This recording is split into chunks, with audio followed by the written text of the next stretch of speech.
So at this point, I'm going to welcome to the stage our panelists here for the practical tasks of the chief resident. We have on the first one is Nick Maldonado. He's assistant program director at the University of Florida, and he was a chief at Brigham and Women's Hammer program. Sarah, whose name I'm going to mispronounce.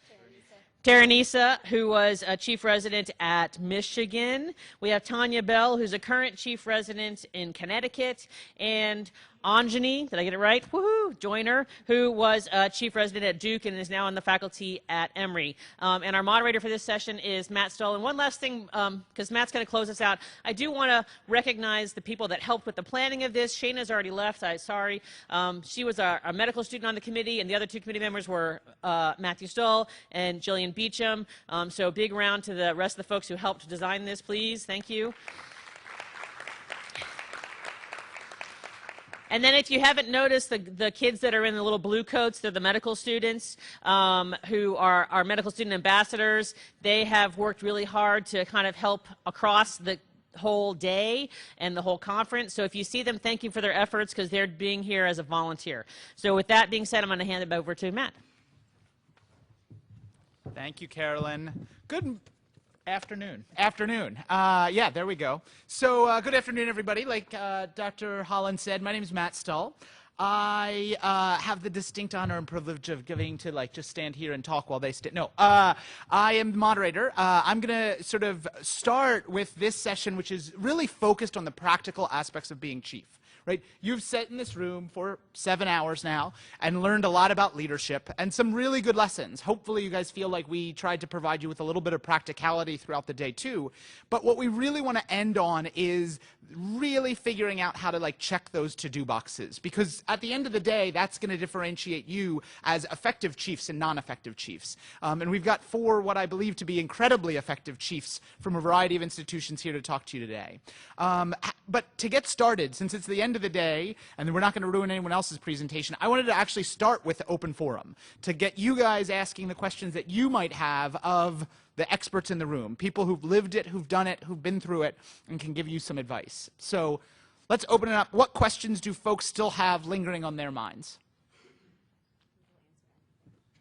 Oh, do you guys, I guess Carolyn already introduced you guys, right? You don't know. Was it? What would be one thing you guys would have done differently? Okay, well, that was going to be the final question, but good question. Yeah, that was it. So scoop us. That's a good one. So the question was, what's the sort of one thing you guys would do differently?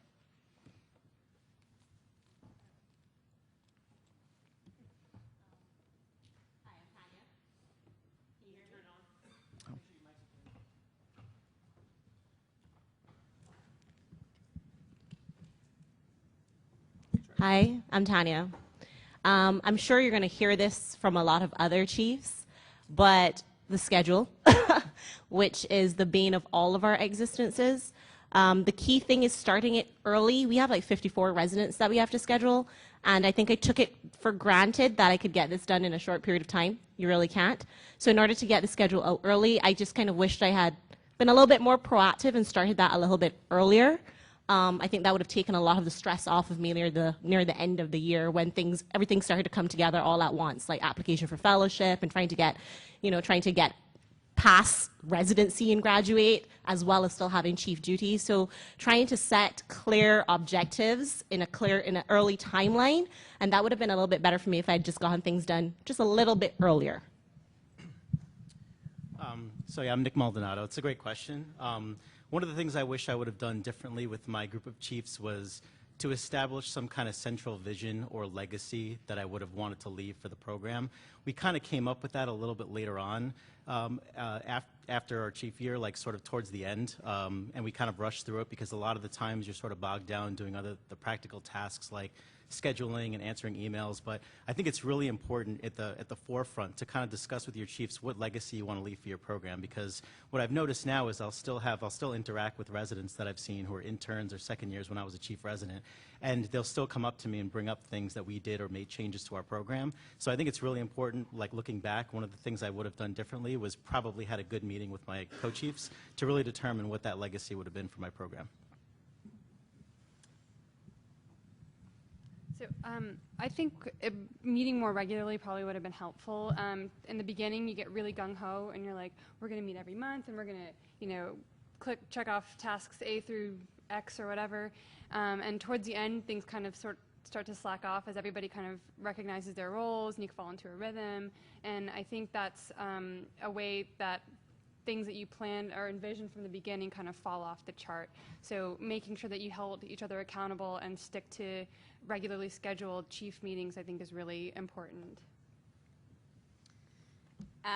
Something, and the Michigan people may laugh a little bit if they remember our chief year. There were a few things that sort of bubbled to the surface at various points during our chief year that were incredibly challenging, both for us as chiefs and then as for the residency as a whole. I think had we been a little bit more proactive in trying to address some of the problems that we could sort of see were going to be issues, things might not have blown up a little bit the way that they did. So the more you can be proactive and anticipate what some of the problems and challenges may be, and when things start to arise, address them early, because the longer they go, and it doesn't get better. So. Great. What other questions are out there lingering on people's minds? Yes, sir. So, as chief resident, you're supposed to be that voice, not only from. This is the weirdest thing. Okay, hello.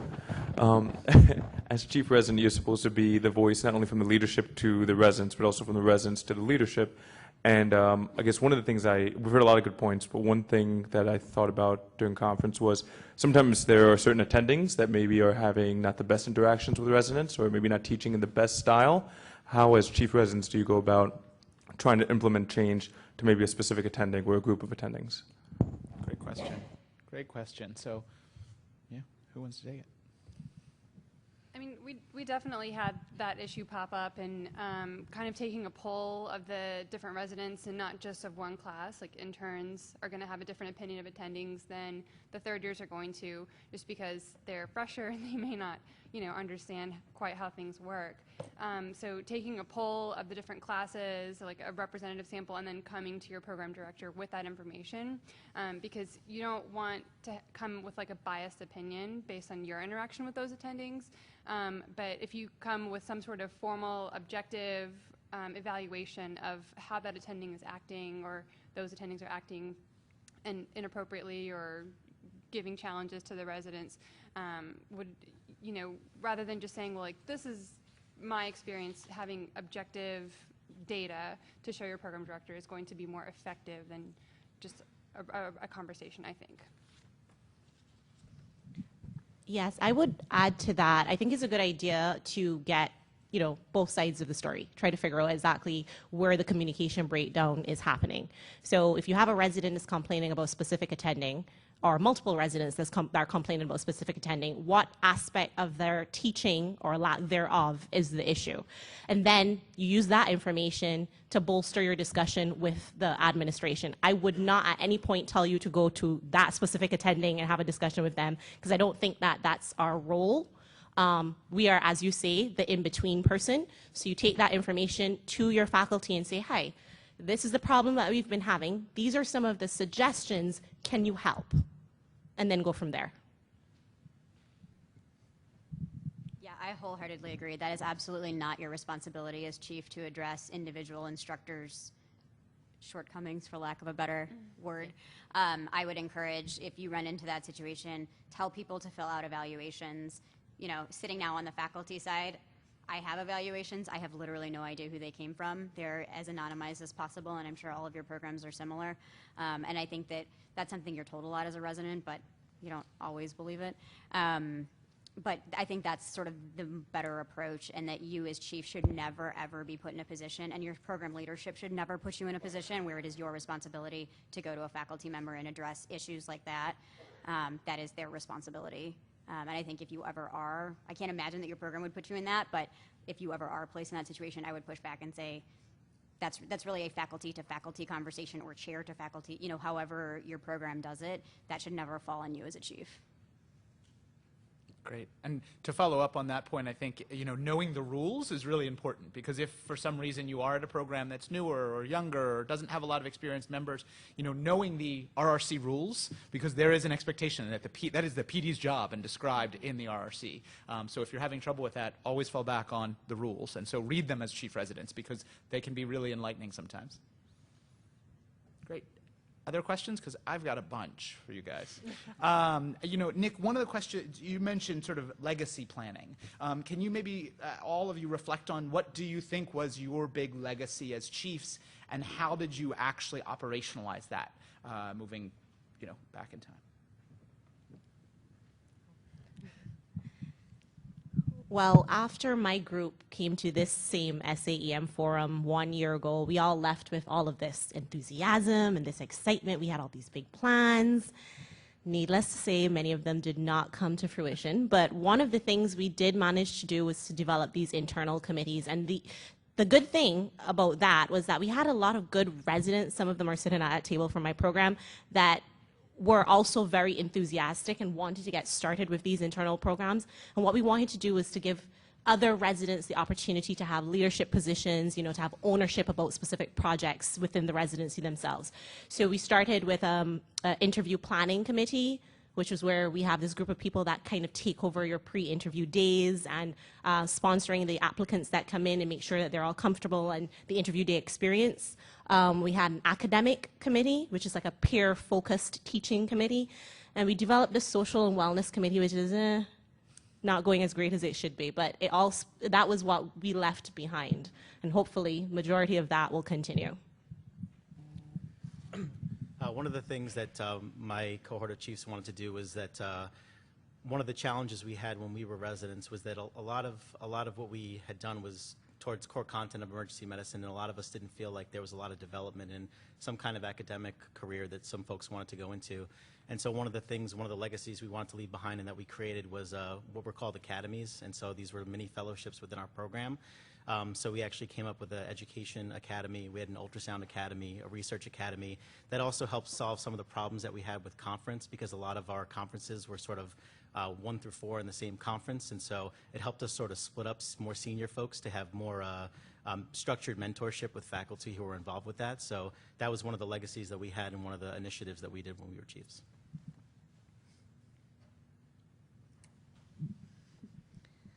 I don't know that we had a specific legacy. I think that one of the things that we really actively, the three of us, wanted was for everyone to feel very, very included and to feel like we were always open to anything. There was, I think, some feelings with a class a couple before us that the chiefs were a little bit more distant and that they weren't as involved in the residency at all levels. So we were as available as we possibly could have been. We were fortunate in that we had a great mix of personalities amongst the three of us, and we worked really well together. And so there was always sort of someone who people tended to gravitate to with different issues and problems, but we really tried to make ourselves super available. And so that was sort of, I think, the thing that we left. We were in the office a lot. The door was always open. There were people eating and not drinking alcohol, but doing different things and hanging out, and we hung out a lot socially with people. It's challenging because you have to learn to balance your own life as well. But that was sort of the legacy that we felt like we left when we were there. I don't know that we had a specific legacy either. I think listening to your ideas, that sounds really great. I wish we'd done something like that.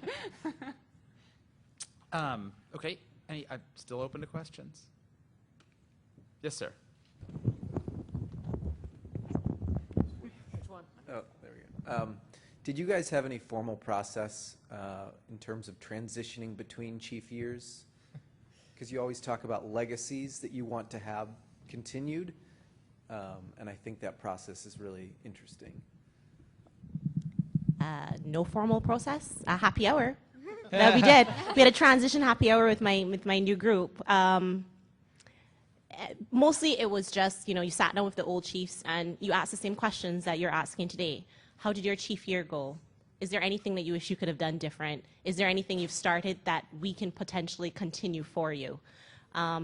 and that was really just a word of mouth kind of heart to heart kind of discussion.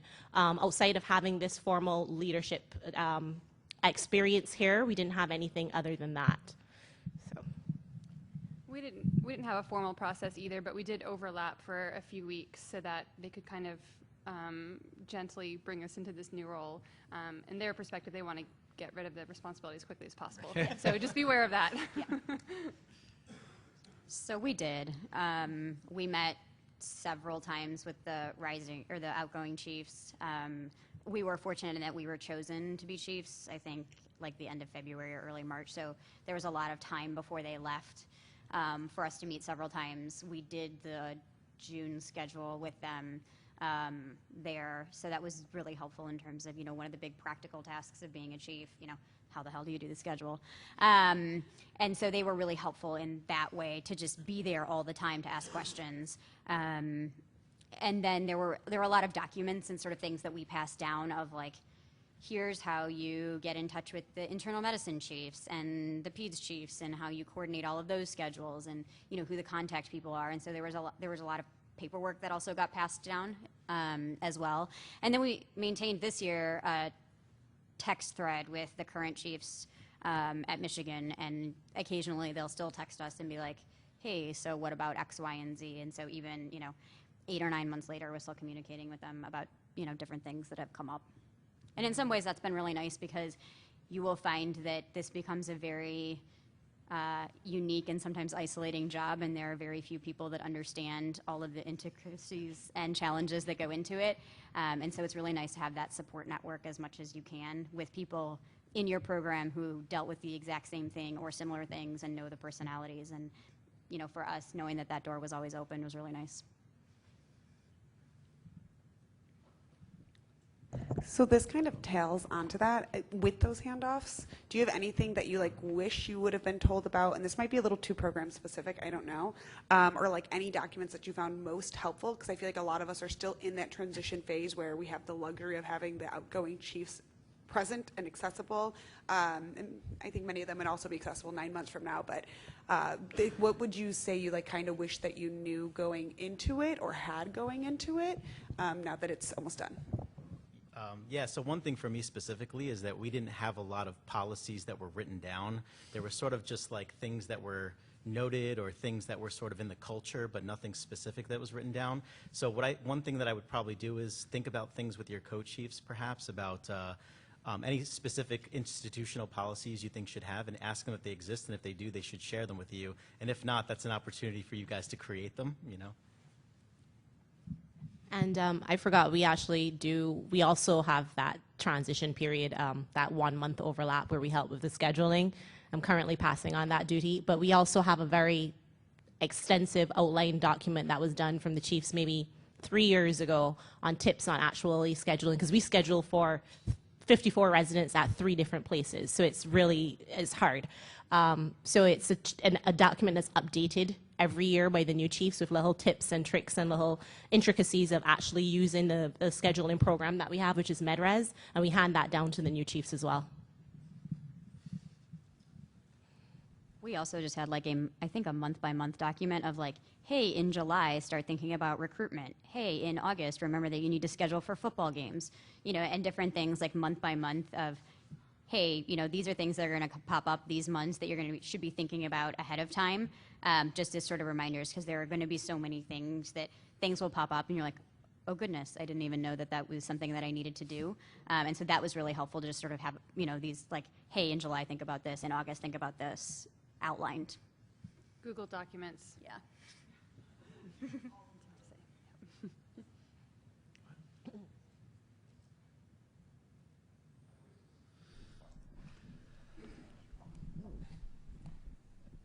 How did you handle when administration or program leadership asks you to do something you disagree with? Great question. How much did you disagree? Yeah, that is an excellent question. And I think it's always hard. It really is always hard. And as you said, it's how much you do disagree with this. Is this something that you fundamentally feel like you need to draw the line in the sand and say, no, I cannot do this? Or is this something that you feel like is negotiable? Okay? One of the good things about having co-chiefs and having the support that you do is that you don't ever make a decision completely on your own. So your program leadership asks you to do something, you say, okay, let me just talk to the other chiefs, let's figure out if we agree with this, if this is something that we can present to the residency, and how are we going to present this to the residency in such a way that they will get on board with it. I'm generally, out of the 4 chiefs, I was the one that was like no, we're not doing this. So it's good to have other personalities on the group that can say, okay, all right, you don't agree with it, but look at, these are the good points in doing this, and potentially this is the benefit of doing this, and this is the way we could approach it that it doesn't seem so terrible in the end. But to be quite honest, if your program leadership tells you to do something and they will not budge on it, then that's it. Like, you sometimes reach that brick wall and there's nothing you can do about it, and you are the middleman, and it's your job to then figure out how you're going to make this a little bit more palatable to the rest of the residents. I think it depends on where it's coming from. So, for example, like if it involves anything regarding clinical operations, that might not be the education leadership that's posting it on the residents, because oftentimes that comes from higher up, from the chairman or from the medical director, and sometimes those things are like extremely hard for even the program leadership to have some kind of agreement with the medical directorship or your chairman. What I would say is that always a really good argument is service versus education, and using that argument, and whether something regarding residents puts like their workload over their education. If you can make that argument, that often serves very beneficial for when you're having some conflict with administration.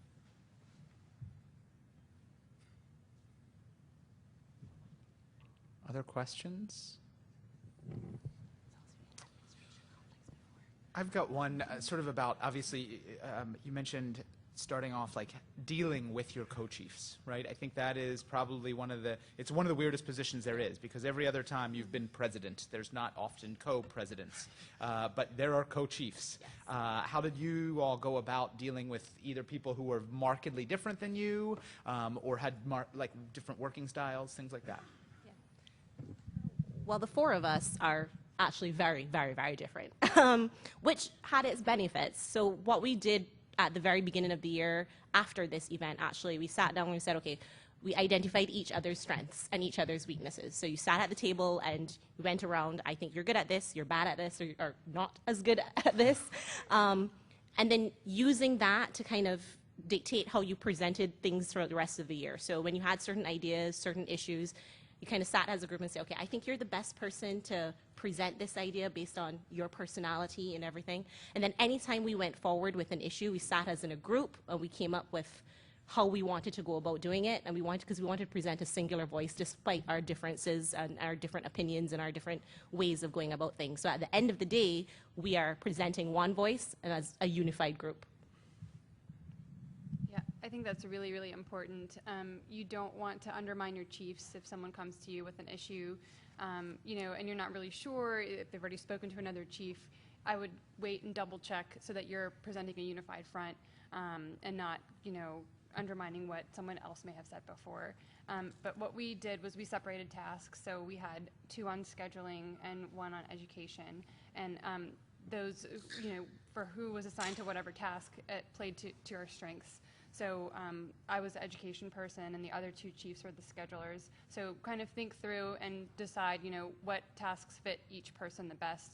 I think that will really help kind of play on your individual strengths and still working as a team together. We pretty early on delineated who's doing what when. So you're doing the schedule these months, you're doing grand rounds, you're doing recruitment. There were a variety of different tasks that have to get divvied up. But I wholeheartedly agree. The single worst thing you can do in your chief year is not be a unified voice. There is a picture of a baby wildebeest hanging in our chief office that was purchased a couple of years prior to us as sort of a constant reminder that the residents will always seek out the weakest one of you for whatever the issue is and try and exploit that. And so very much you have to be a singular, yeah, that's why that's in the office, that you have to be a singular voice and bring a singular message. We were really lucky in that we had a singular email, which was very, very helpful, so that the email was never coming from Sarah, it was never coming from Tom, it was never coming from Graham, it was coming from the chief box. All of our email, all of our names were on it, and rarely did people know who the email was written by, because it was coming from all of us.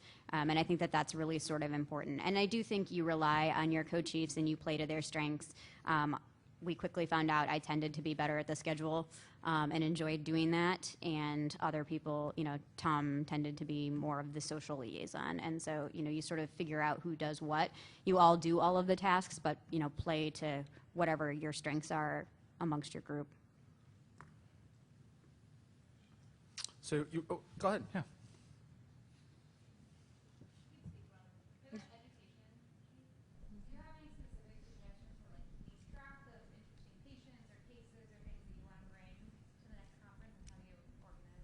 Google Documents. So I created a... Can you guys repeat the question, because I didn't hear it over here? Yeah. The question was, how do you keep track of the interesting cases and things that you want to sort of use based on some of the discussions about sort of conference innovation and using actual patient encounters? How do you keep track of that? How do you keep on top of the educational workload? So we had a Google Excel file that is probably still being passed down, and we created different tabs. So you have one single tab for the schedule, for the conference schedule, and then other tabs for ideas for future presentations or cases, and you know, those you can get from faculty or fellow residents, and so just various tabs just for future lectures, past lectures, what attendings have done, which lectures in the past, and so you can just have a pool to choose from for when you're filling in the schedule for education. Google Documents, it's a lifesaver. Anybody use anything besides Google Doc? Yeah, so another thing with education too, you know, I think different programs do things differently, where some chiefs are in charge of the didactic schedule, where some assistant program directors are responsible for schedule.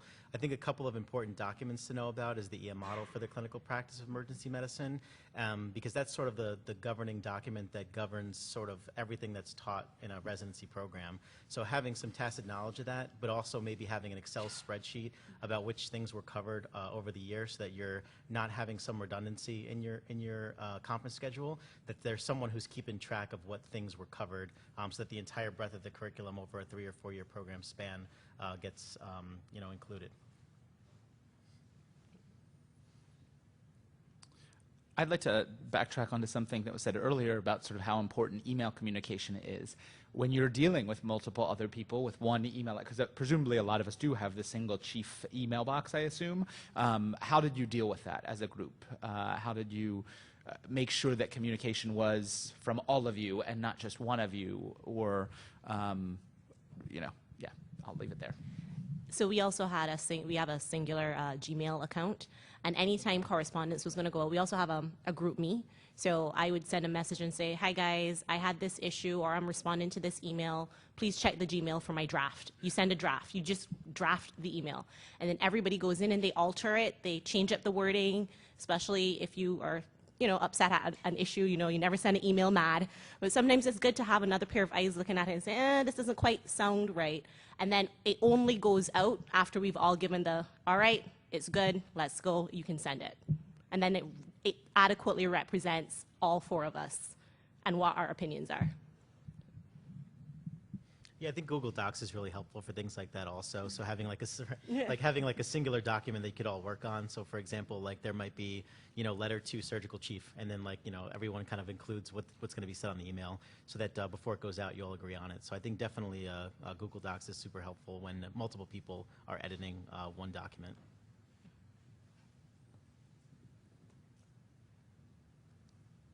How about dealing with the off-service challenging person? And fill in the blank, whether that's the off-service challenging resident or the off-service challenging chief who says, my resident needs 20 days off in the 30-day month that we're about to give them. Any troubles with that? Any experiences with that? Here we go. Currently, yes. So I would say going into it, the best thing for any chief is to make sure you have a good working relationship with the off-service chiefs. That's where you need to start because you're going to be communicating with them quite a lot, especially if their residents are rotating with you. If you have an issue with a specific resident, you'd address it with that resident. I usually address it with that resident before I go to their chief because if I have to kick it up to that level, it generally becomes a more formal issue. I'm also a firm believer of drawing that line in the sand and say, okay, these are the things you want, these are things you cannot have. We can negotiate the other things, but these are the minimal requirements for your resident and they have to meet them and that is it. But if you have a good working relationship with the chief, I feel like you can get around a lot of those issues because you can just sit and have a conversation and it usually works out, at least in my experience. So pretty early on, once the chiefs were chosen for the other specialties, we tried to get drinks with most of them. Internal medicine, peds, the people that we knew that we were going to be interacting with on a very routine basis. We knew most of them, but that was just sort of a way to be like, hey, we're normal people too. We're all trying to do the right thing for our people. And I think when you understand that for the most part, we're all coming from this trying to do the best thing we can for the people that we care most about, that's where most of this stuff comes from. I think the more that you can set expectations very early on, all internal medicine residents do 18 shifts in the month or whatever it is, and you make that well known, you publish it, it's agreed upon by you guys and by the other set of chiefs, and everybody knows up front what the expectations are, and you don't vary from that. You will find that sometimes falling back on the rules this year is just the easiest thing because it's not negotiable, right? Like this is just the way it is, and that's life. And so sometimes having that explicitly stated somewhere for things like that, because it will likely be things like, this person can only work one weekend this month, and you're like, nope, we're a 24/7 specialty. Like we don't, downsize on the weekend, so the coverage needs to be the same. Issues like that, if you have addressed those early and said, no, these are the expectations, and we all agreed on the expectations, and everybody knows them, and it's the same for every single person that comes through, it's just much easier. Yeah, I think usually those conversations are very diplomatic because I think everyone knows that chief year for every specialty is like quite challenging. I think one really important thing to know though is like when to bump it up to your program director, because sometimes you'll continuously hit a roadblock with a specific service, and instead of having multiple correspondence by email that really aren't moving anywhere, if there's a serious problem, for example, with the clinical schedule or interactions with other residents on off-service rotations, for example, I think sometimes it's important to just notify your education leadership, so at least they're aware and they can help to intervene if it's necessary.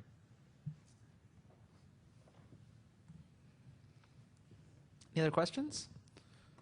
Okay, well, then I will take one last question for you all to wrap up the panel, and I think it is the quintessential question of, what one pearl do you have for these people? So many of you sat in this room a year, 2 years, 3 years ago, and what one thing did you wish you would have learned, known? What one pearl did you hear here that you just think embodies being a chief? I think one of the hardest things in being a chief, and it was brought out in the last year when we had the discussion as well, is making that transition from being a peer to somehow being a leader or junior administrative person. Trying to maintain that democratic kind of environment while also being in charge of scheduling and being the disciplinarian is kind of hard. So one of my best pieces of advice is just have a thick skin, don't be very sensitive, be fair and transparent, and that's the best thing you can do. Recognizing early that you cannot please everyone, so it doesn't make sense trying. You just can't, all right? Do the best you can, recognizing that some of your peers, some of your friends, some of the people that voted for you are going to resent you at some point in time for your stances on certain issues. But as long as you're fair and transparent, I think majority of those things you can get by on, okay? That would be my biggest piece of advice. Yeah, that's exactly what I was, well, you said it a lot better than I would have, but along those same lines, you're not going to make everybody happy, and people are going to get upset with you for one reason or the other, but just roll with the punches. It's at the end of the day, it's your community, and you have to work with these people, your co-residents, every day. So just try to maintain that balance. It's really challenging, but just don't let it get you down. Yeah, I think one thing for me is maintaining the trust of all the residents, because you know, you're going to have people who you're friends with in your class, or maybe the class under. You might have like a small SIB, for example. And I think one of the most important things is once you start making exceptions for certain people and not honoring that for other people, you start to lose the trust of your resident group. And so I think it's extremely important that you're firm on certain stances, even if it's somebody that you're close with, because it's a set policy, because you don't want to lose trust with the rest of the resident group. Never be afraid to admit that you've made a mistake. You are all going to make mistakes over the next year. It is inevitable. You are going to do things completely well-intentionedly that are going to be problematic for X, Y, or Z reason. The sooner that you can step up and say, I'm really sorry, like, this was our bad, it goes back to gaining, you know, the respect of the residents, the leadership, whoever it is. And so don't be afraid to do that. I think the other thing, too, is some ways this job is a little bit isolating, like I mentioned earlier, and you feel like there's nobody else who understands what you're going through and whatnot. You know, reach out to each other in this room, you know, get some phone numbers, get some emails, maintain some contacts, both with your own chiefs in your program, but also with other chiefs, you know, throughout the country. You guys are all going to end up going through many of the same things, maybe in slightly different ways, but there is a support there. Rely on each other, because those are the people that truly understand the sort of bizarre realm that you're entering into. And it's a fantastic job. I would not have traded those, you know, 14, 15 months for anything. It taught me more than I ever could have possibly imagined. But there are times that you're going to feel like everyone hates me, the leadership hates me, the other residents hate me, you know, like I can do nothing right.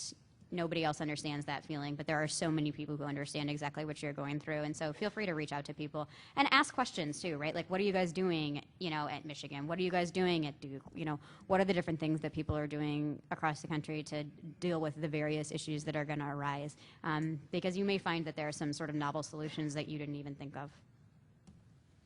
Great, thank you guys. So I'm going to take the moderator's prerogative and just summarize what I heard over the last maybe 45 minutes or so.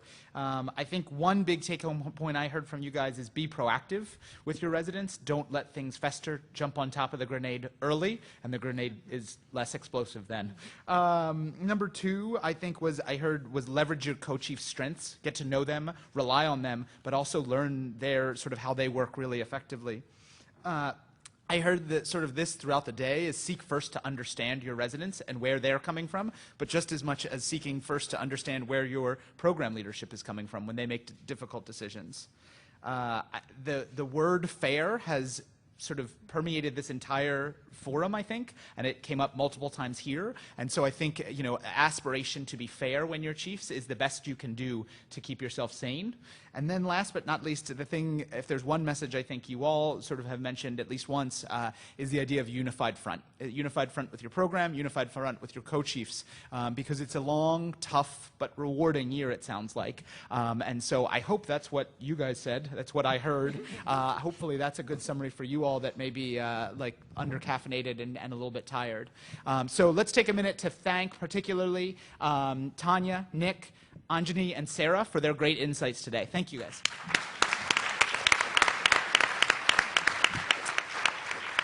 So we're moments from being done, the 2018 Resident Academic Leadership Forum, so thank you guys for hanging in there throughout the day. Before we do, we have a couple just housekeeping things. There's one more raffle draw that I'm going to let Dr. Holland take away right now. So is Corey Hines here? Because, you know, you got to be present to win. Kyle Yeb something. Woohoo! There we go.